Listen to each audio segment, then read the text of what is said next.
Kai Sotto hindi nalalaro sa NBA Summer League, tumanggi sa mga NBA team offers, at Kobe Paras retiro na sa paglalaro ng basketball. Yan ang ating mga pag-uusapan para sa video natin na ito.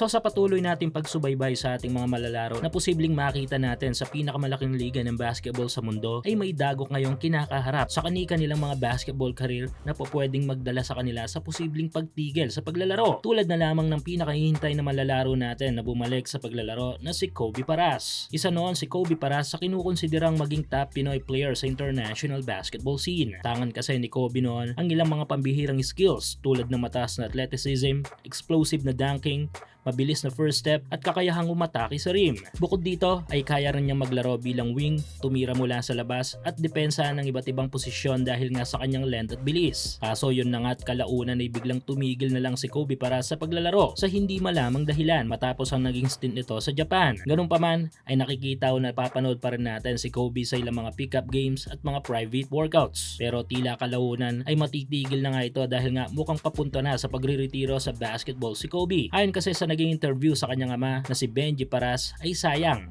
Isang salita na alam na natin kung ano ang meaning. Dagdag pa ni Benji ay hindi raw nito pinipuwersa ang mga anak niya sa mga bagay na gusto niya lang. Bagkus ay sinusuportahan niya mga ito sa mga bagay na gusto nilang gawin. Pero ganun pa man daw ay hindi tumitigil si Benji sa pagbigay ng advice kay Kobe. Sayang nga no, di man lang nakapagpa-draft sa PBA. Pero ganun talaga, good luck na lang kay Kobe para sa kanyang next career. Suportahan ang iyong paboritong kupunan sa NBA, PBA, MPBL, FIBA at iba pang mga basketball league sa Asia. Para malaman ang mga available na promo at offers, gamitin lang ang promo code na PLAYW1X.